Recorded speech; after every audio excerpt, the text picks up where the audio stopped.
dice que eso lo dan caballo. El caballo de vapor en la unidad. Sí, 735.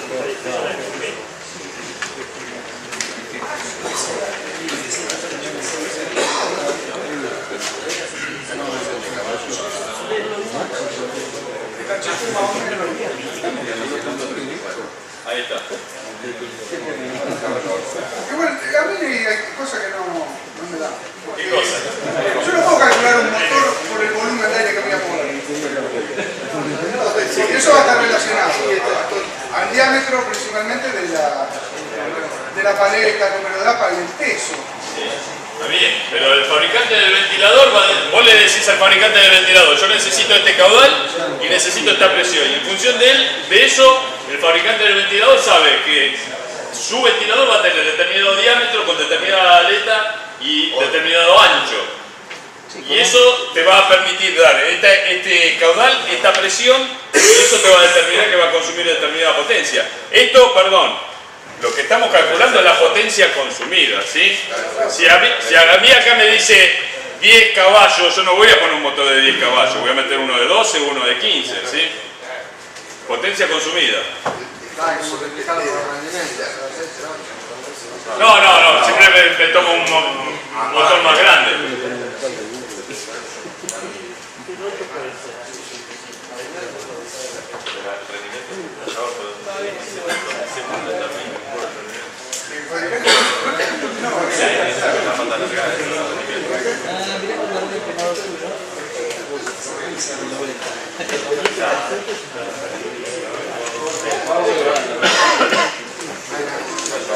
Bueno,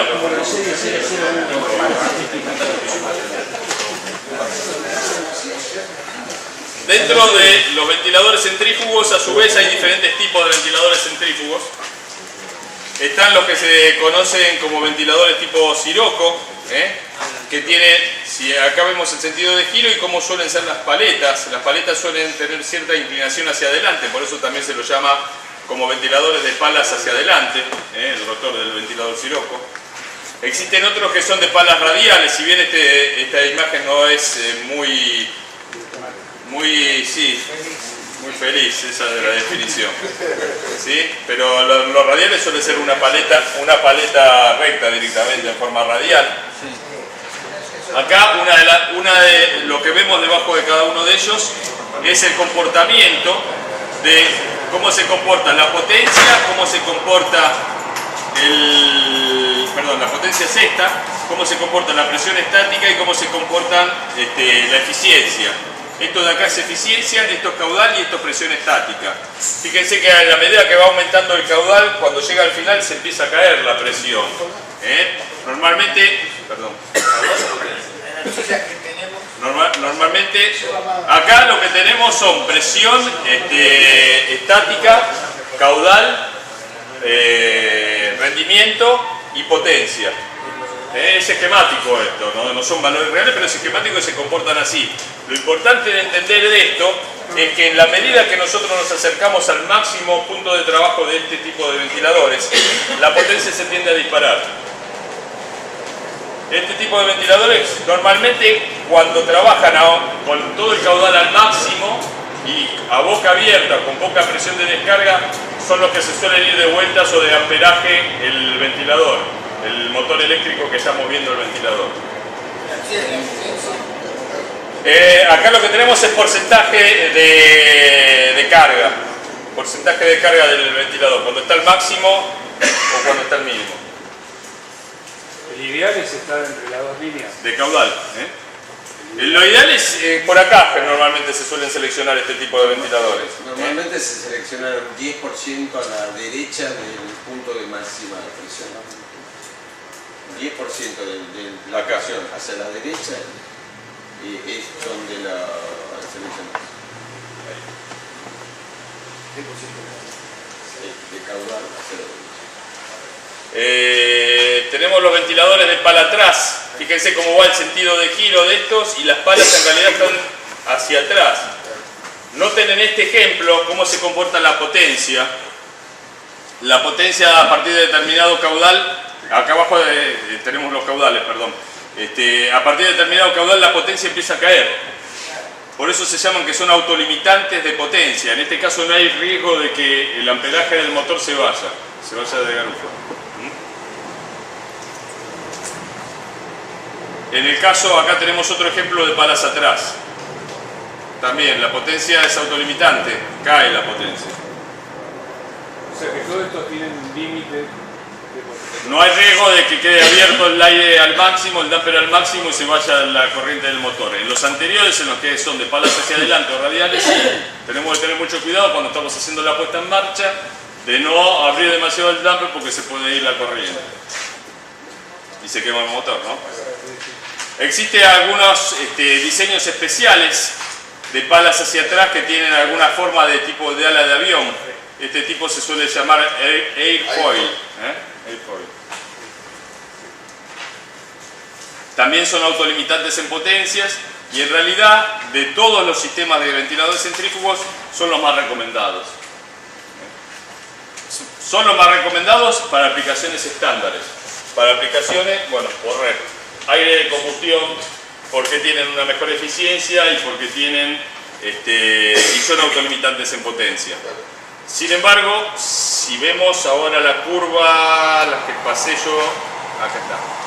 Sin embargo, cada uno de ellos tiene diferentes características. Por ejemplo, en cuanto a tamaño relativo, el de palas hacia atrás tiene un mayor tamaño que los otros dos, el de palas hacia adelante, por ejemplo, y el radial. En cuanto a velocidad, el de palas hacia atrás suele trabajar con alta velocidad y, por ejemplo, el de palas hacia adelante trabaja con menor velocidad. Eso también influye muchas veces en cuanto al ruido, el nivel de ruido. La velocidad está directamente ligada con el ruido. En cuanto a estabilidad de operación, el de palas hacia adelante tiene una mala estabilidad, puede llegar a tener pulsaciones. Cuando trabajamos con gases de combustión, que son elementos sucios, para tipo inducido, este es malo. Sin embargo, el de palas radiales es el más recomendable para ese tipo de aplicación. Entonces, para cada una de las aplicaciones que necesitemos, por ahí es conveniente aplicar un tipo de ventilador u otro ventilador. ¿Palas atrás es el peor de todo? No, depende de la condición, eso depende.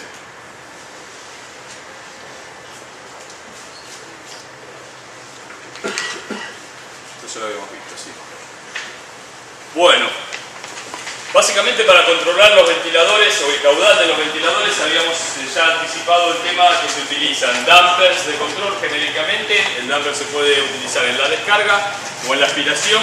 Cuando se utiliza en la aspiración tipo radial, tipo IBC, que le llaman, nos permite también controlar la presión. Cuando lo utilizamos en la descarga, en realidad lo que estamos haciendo es poniéndole una resistencia. Si bien a la salida de ese damper vamos a tener una disminución de presión, va a ser a costa de tener un mayor consumo de potencia. Cuando nosotros lo ponemos en la aspiración, estamos bajando la potencia, por la fórmula esta. Estamos bajando la presión en la descarga del ventilador, propiamente dicho. Otra forma de bajar las vueltas, como veíamos, o bajar el caudal, es bajando las vueltas del ventilador, como veíamos en este ejemplo, que bajábamos las vueltas y podíamos bajar el caudal y bajar las presiones. ¿Por qué se necesita entonces utilizar un variador de velocidad para controlar? Bueno, muchas veces el ventilador, cuando uno lo selecciona, está sobredimensionado. Hablábamos de que hay un factor de sobredimensionamiento, hay un desconocimiento en la presión, en la contrapresión que nosotros tenemos en nuestro artefacto, y más de una vez nos cubrimos y seleccionamos un ventilador más grande. Entonces, para contrarrestar ese sobredimensionamiento, una de las posibilidades es utilizar un variador de velocidad. De acuerdo a las características del sistema. Vamos a ver los gráficos ahora que viene. Acá tenemos en las ordenadas la presión de descarga y la potencia consumida y la eficiencia, y en las abscisas tenemos el caudal de aire, igual similar a las curvas que veíamos antes. Tenemos que la curva característica del ventilador puede ser esta, como veíamos en las curvas de cada uno de los modelos, y tenemos que la curva característica de nuestro sistema nos referimos al artefacto, al sistema de combustión en lo que veníamos viendo, es esta. Nosotros vamos a necesitar que cuando tenga este caudal de aire entregando a nuestro sistema de combustión tenga una presión determinada y así. Fíjense que lo que me entrega el ventilador es mucho más de lo que yo estoy necesitando. la diferencia entre la presión de descarga que me está entregando el ventilador a baja carga y lo que me está entregando y lo que me está demandando el sistema, todo esto es energía que no estoy aprovechando. ¿Se entiende? Entonces, cuando yo selecciono un ventilador, por ahí lo que seleccioné el ventilador encima está entregándome mucho más de lo que yo necesito. Está por acá lo que yo seleccioné por esa demanda de más. Y todavía el ahorro que puedo llegar a tener colocando un variador de velocidades todavía mayor.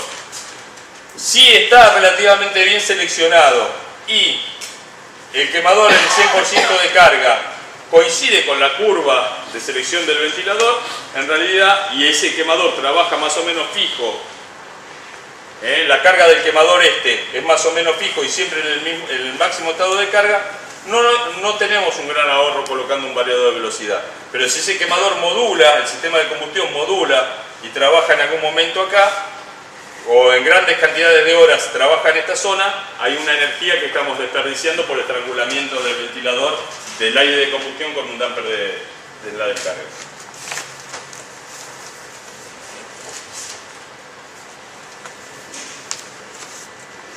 Entonces, si nosotros colocamos un variador de velocidad, lo que vamos haciendo colocando un variador de velocidad es desplazando la curva característica del ventilador, como se ve en la siguiente imagen.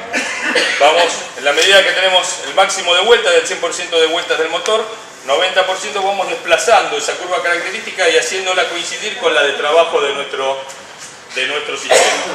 ¿Se entiende? Y a su vez también se va trasladando la curva de la eficiencia. Estamos trabajando con un ventilador en el punto más eficiente.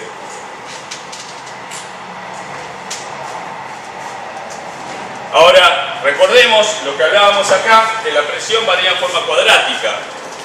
Normalmente se da que cuando bajamos mucho las vueltas, por ejemplo, si queremos bajar 10 veces el caudal, bajamos a la 10ª parte de las vueltas, la presión de descarga del ventilador me va a variar 100 veces. Vamos a tener 100 veces la presión que teníamos en el máximo. Y eso normalmente no es bueno para el sistema de combustión. Vamos a tener poca presión. Por eso normalmente lo que se hace es controlar con un sistema combinado. Variamos las vueltas, vamos bajando las vueltas hasta aproximadamente un 30% de la carga del sistema de combustión. Hasta un 30% es normal. Después de ahí, dejamos fijo el variador de velocidad y terminamos de controlar con un damper. Así se suele hacer el sistema.